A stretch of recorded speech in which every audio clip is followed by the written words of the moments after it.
Айжан анасының пәтерінің есік алдында тұрды. Жүрегі әдеттегіден жиі соғып тұрды. Қасында сымбатты да жарасымды Данияр.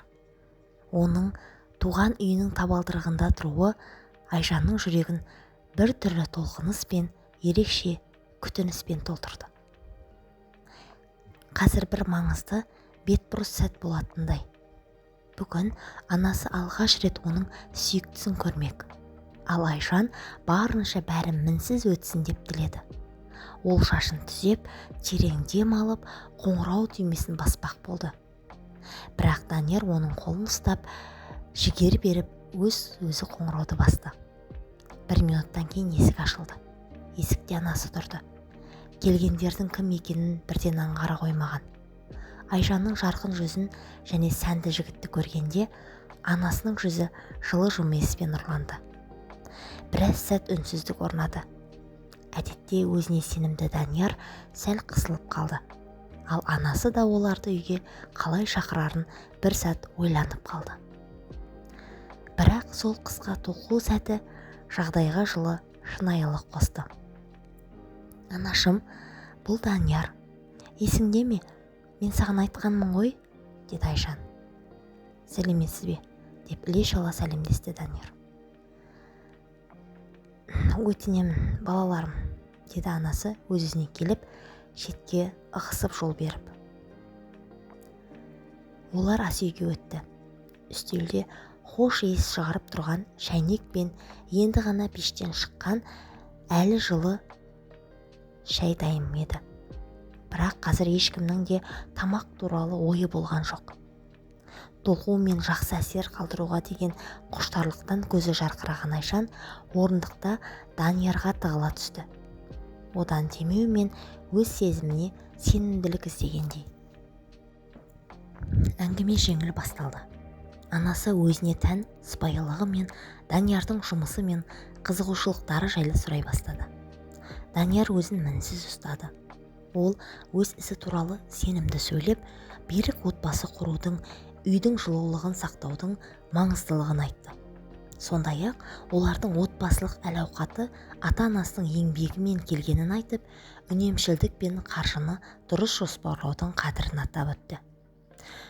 Бір сәтте анасы одан «Қызың мен болашақтарыңды қалай елестетесің?» деп сұрағанда, Данияр Айжанға қарап, содан кейін анасына қайта бұрылып, сәл ғана жымиып: «Ең бастысы, бәрі бақылауда болса, онда бақыт пен береке де кепіл», деді.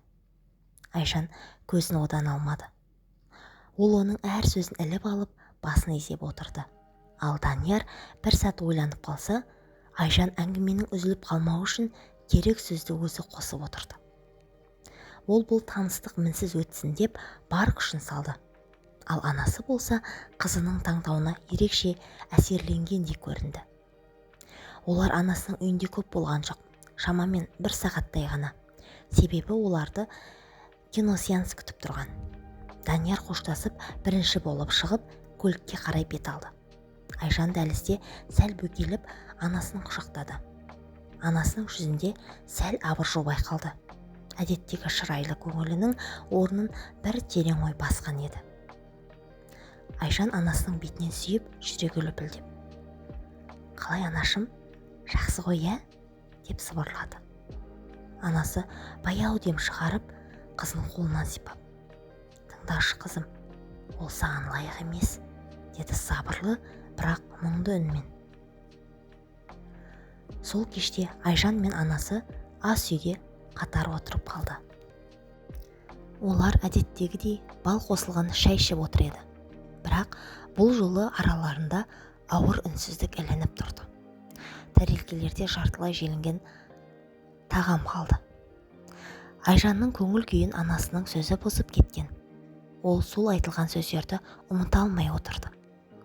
«Анашым, неге олай айттың?» деді Айжан ренішті үнмен.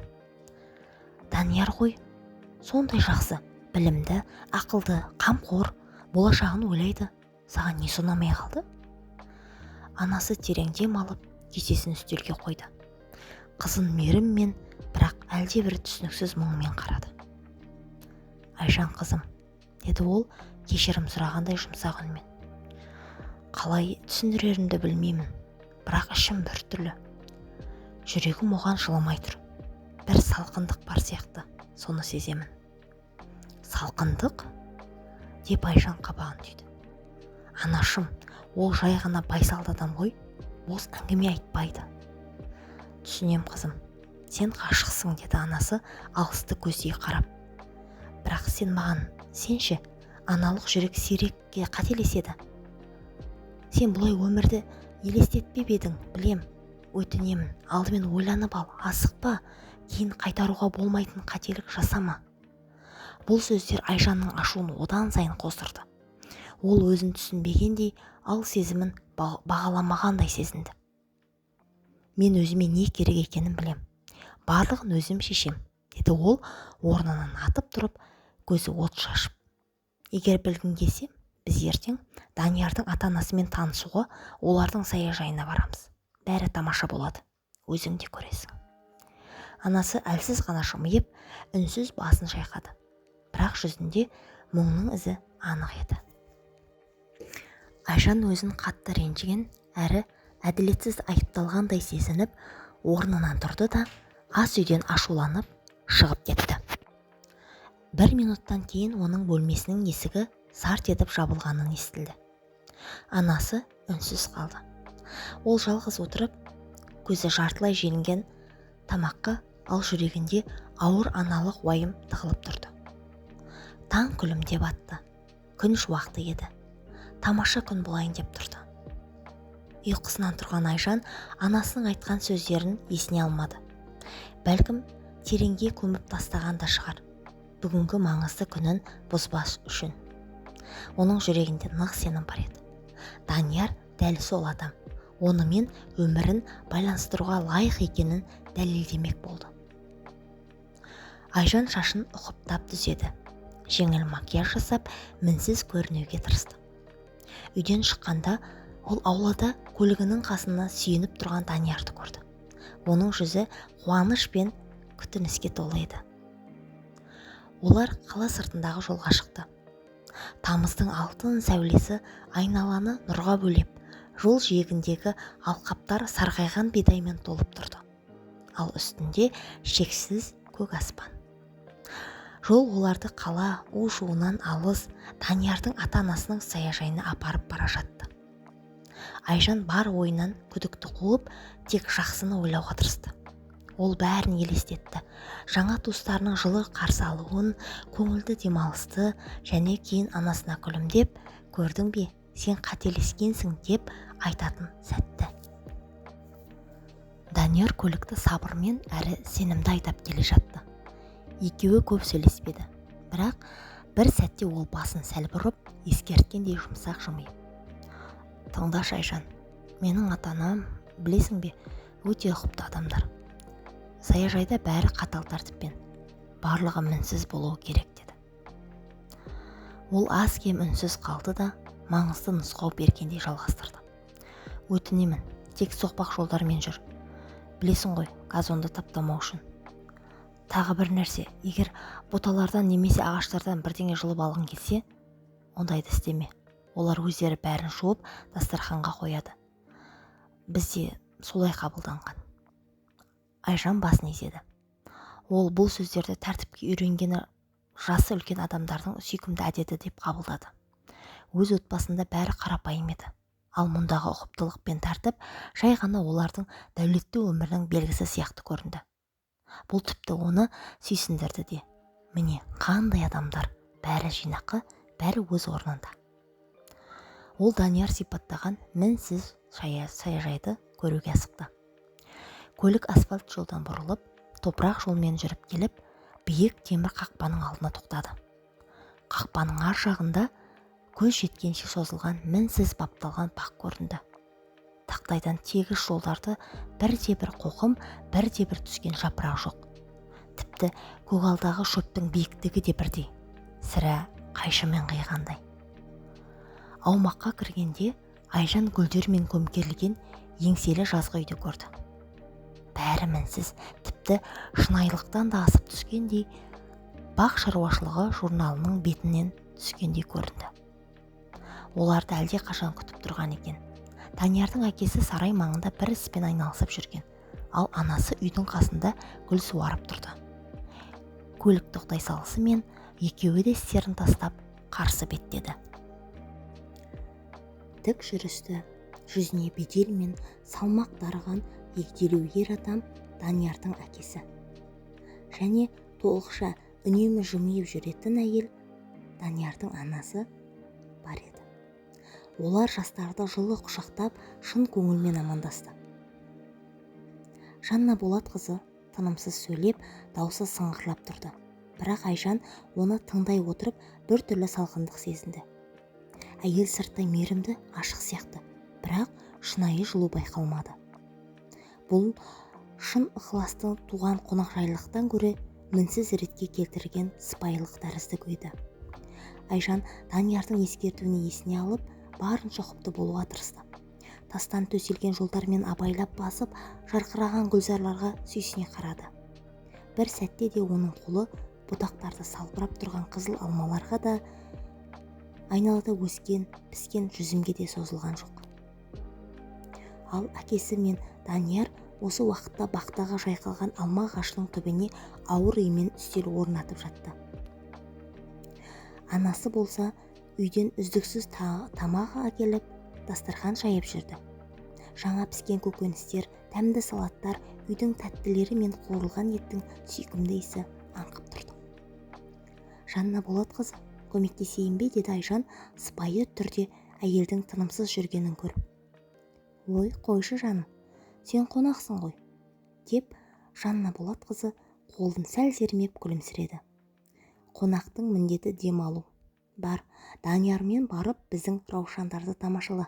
Қазір тап керемет гүлдеп тұр. Айжан сәл абдырап қалды. Бірақ Данияр қолынан ұстап гүлзар жағына жетеледі. Ол мойынсұнып ерді.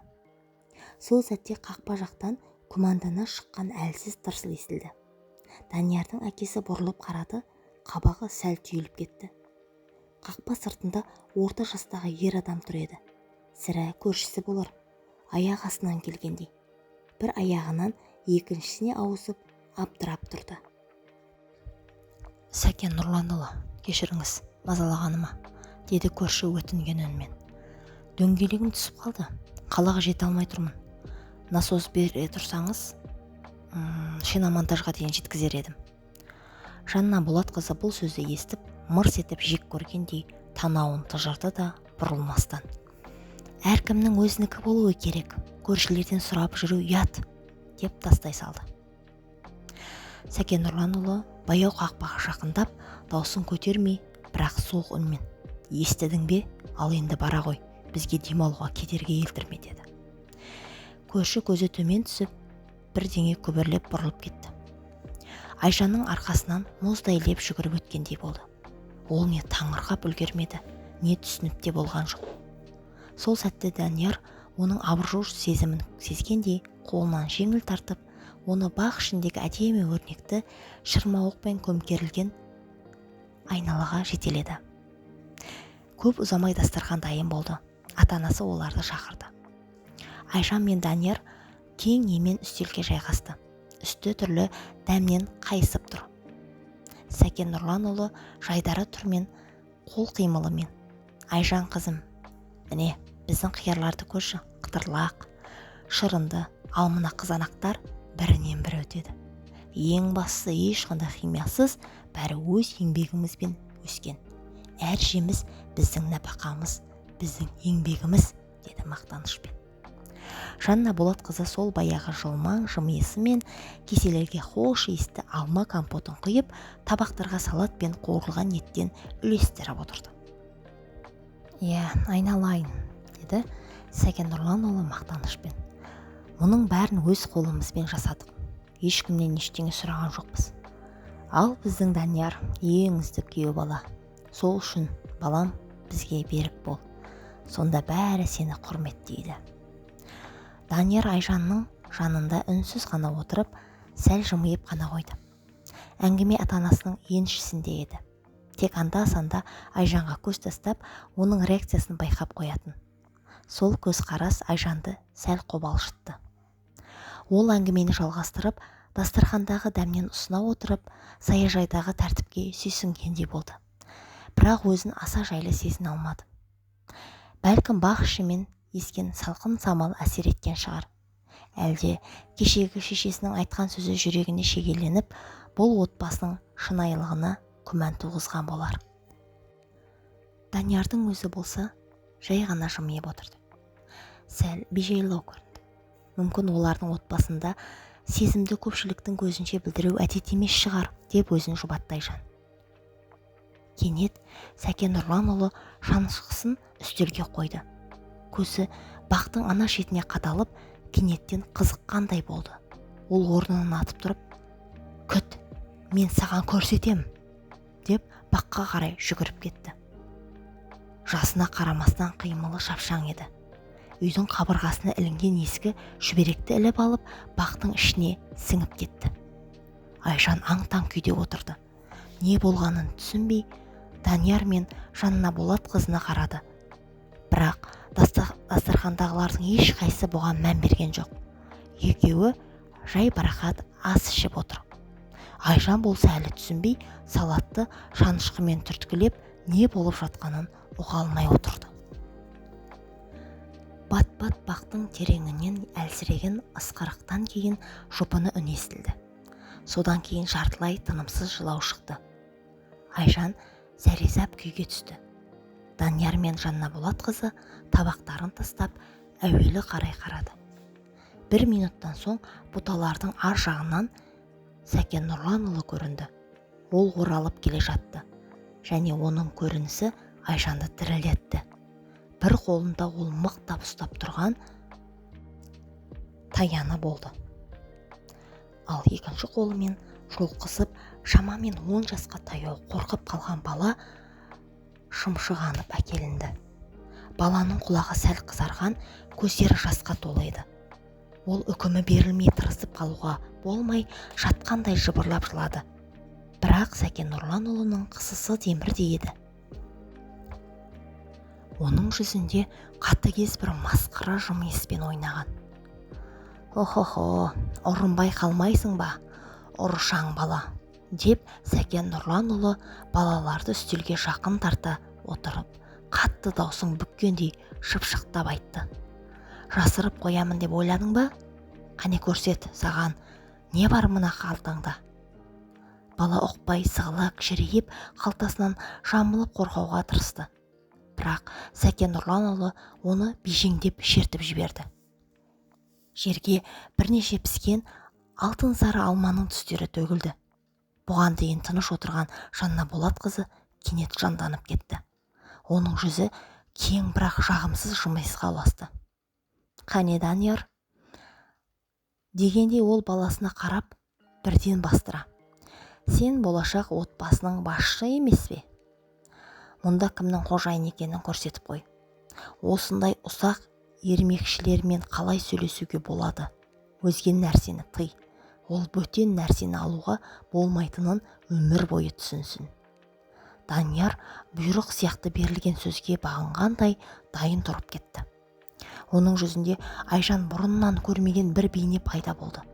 Салмақты мақтаныш пен сұмдық салқындылықтың қоспасы. Ол қорқып тұрған баланың жанына барып, құлағынан ұстап алды. «Бізден ұрламақ па едің?» деді Данияр, баланы құлағынан көтеріп, тістері аралығы арқылы қатты қоқан-лоққы жасады. «Тағы бір рет бұндай нәрсе жасасаң, не болатынын білесің. Біз сенің бәріңді құлағыңнан жұлып тастаймыз». Бала тағы да айғайлап толқып қалды. Айжан бұл сахнаға қарап жүрегі қорқынышпен сығылды. Бұл жай ғана жазалау емес, қорғансыз баланы қорлау болатын.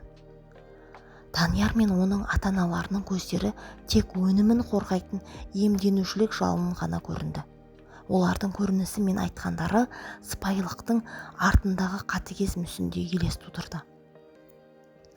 Айжанның даусы дірілдеп ашуға толды. «Не істеп жатырсыңдар? Қажет емес. Оған жіберіңдер. Әлі бала ғой», деп айғайлады. Жанна Болат қызы Айжанның ренішті даусын естіп, оған қарады. Оның жымиысы жоғалмады. Керісінше, салқын әрі үстемірек тартып, қамқорлыққа ұқсас мейірімділікпен. Қатыспа жаным, бұл біздің ісіміз, деді ол. Көрші балалар мүлде ашып кетті. Біздің жемісті ұрлауға үйренген. Оған белден қатты соқпасақ, әрі қарай қателікке баратын, кәмелетке таяу қылмыскерлерге айналады. Сосын әйел күйеуіне бұрылды. Сәкен, шеш баланың шалбарын, деді. Бала қорқыныштан айғайлап жіберді. Сол сәтте Айжанның ішінде бір нәрсе үзіліп кеткендей болды. Ол сүйіп қалған Даниярға қарады. Бірақ енді оның жүзінен тек сол қатыгез, жаны жоқ адамдардың жалғасын көрді. Бұл жай ғана сараңдық емес еді. Бұл сырт көзге әдемі көрінетін, бірақ іші шіріген жанның ұсқынсыздығы болатын. Сендер оның азабынан ләззат алып отырсыңдар, деп дауыстап жіберді Айжан. Сол сәтте Данияр оған бұрылып қарады. Көздері түйісіп қалды. Оның көзінде суық, есеппен өлшенген қатыгездік тұрды. Дәл сол оның сыпайы күлкісінің ар жағында жасырынған қаталдық. Бұл ғашық адамның көзі емес, жыртқыштың көзі еді. Айжан бар қайратын жинап, орнынан атып тұрды. Дауысы әуелі дірілдеп шықты, кейін қатайып бүкіл баққа тарады. Баланың жылаған үні мен үлкендердің жиренішті күлкісін басып кетті. Бұл дұрыс емес. Мен мұны тоқтатамын. Ертең менің балама да осылай істейсің бе? Мен бұған жол бермеймін. Мен саған тұрмысқа шықпаймын. Данияр мен оның ата-анасы тып-тыныш қалды. Беттері ашу мен абыржу аралас бұзылып кетті. Олар мұндай батылдықты, мұндай қарсы шығуды мейірімді Айжаннан күтпеген еді. Сол сәтте бала өз мүмкіндігін сезгендей, үлкендердің темірдей қолынан сытылып шығып, қоянша атып тұрып Айжанның артына тығылды. Айжан жауап күтпестен баланың қолын мықтап ұстап, бақтан шығатын жолға қарай батыл қадам басты. Даниярдың бүкіл әулеті мінсіз көгалдың үстінен тұрып қалды. Арттарынан Сәкен Нұрланұлының аң-таң даусы жетті. Қайда кетті өзі? Дереу артынан Жанна Болат қызының мысқыл толы, менсінбеушілікке толы даусы естілді. Ол ұлына қарап сөйледі. Қойшы Данияр, кетсін, әлі-ақ өкініп өзі қайтып келеді. Айжан артына бұрылмады. Ол баланы жетектеп, биік қақпадан асып, шаң басқан жолға шықты. Қауіпсіз екеніне көз жеткізген соң, ол тізерлеп отырып, баламен көзбе-көз сөйлесті. Балам, біреудің затын алуға болмайды. Түсіндің бе? Деді ол жұмсақ үнмен. Көрдің бе не болу мүмкін екенін? Жақсы болды, мен қасыңда болдым. Әйтпесе ана адамдар сені қатты жазалар еді. Бала үреймен жыпылықтап қарап, сыбырлап айтты. Рахмет, тәте, енді бұлай істемеймін. Жарайды, үйіңе тез бар, деді Айжан, оны жеңіл итеріп. Бала артына қарамай жол бойымен жүгіріп кетті. Айжан орнынан тұрды. Айналасына қарап, бағыт алмақ болып, жақындағы үйдің қабырғасындағы көше атауы жазылған көрсеткішті көрді. Сөмкесінен телефонын шығарып, тез такси шақырды. Үйге Айжан кешке әрең жетті. Анасы оны мазасыздықпен қарсы алды. Бірақ қызын көрген бойда үнсіз құшақтай қалды. Айжан көз жасын әрең тыйып, бастан аяқ болғанның бәрін толқып айтып берді. Жалған мейірімділік, Данияр мен оның ата-анасының балаға көрсеткен қатыгездігі және өзінің қабылдаған шешімі жайлы Айжан бәрін анасына айтып берді. Анасы үнсіз тыңдап отырды. Қызын шашынан сипап. Сен дұрыс айтқансың, анашым, деді Айжан булығып. Сен бәрін сездің, бәрін көрдің, ал мен соқыр болдым. Бүгін мен олардың шын бет бейнесін көрдім. Бұл қорқынышты болды, анашым. Мен ол жерде қала алмадым. Анасы оны дастарханға отырғызып, жалбыз қосылған жылы шай құйып берді. Алдына сүйікті бәлішін қойды. Міне қызым, деді ол, жай да мейірімді үнмен. Жүрегім сезген, оның ішінде бір кір бар екенін. Бірақ мынаны айтқым келеді. Мен сенімен мақтанамын. Сенің батылдылығыңмен. Сен әділетсіздікті көрген сәтте бәрінен бас тартуға қорықпадың. Өз ар-намысың мен ұстанымыңды қорғадың. Бұл үлкен ерлік. Дұрыс дедің. Ең бастысы, сенің адамың мейірімді болу керек, өзгені де сыйлай білуі керек. Ал анау Данияр сияқты адам ондай отбасымен саған тіпті керек жоқ. Айжан анасына қарап, жүрегің жеңілдеп кеткенін сезді. Кеудесінен ауыр тас түскендей болды. Анасынан естіген жылы сөздер ең шынайы жұбаныш әрі ең үлкен мақтау еді. Ол басын изеп, көз жасын сүртті. Олар ұзақ отырды, өзара жылы әңгімелесіп. Сол кеште Айжан тек жан тыныштығын ғана емес, анасына деген жақындығын да бұрынғыдан да терең сезінді. Енді ол білген еді, шынайы сүйіспеншілік пен қолдау әрқашан дәл қасында болғанын. Енді ол күмәнданған жоқ, алда оны шын бақыт күтеді. Өйткені Айжан енді анық білді, ол іздейтін ер адам қандай болуы керек екенін. Әңгіме ұнаған болса, арнама тіркеліп, лүпіл басып кетейік. Тыңдағандарыңыз үшін рахмет.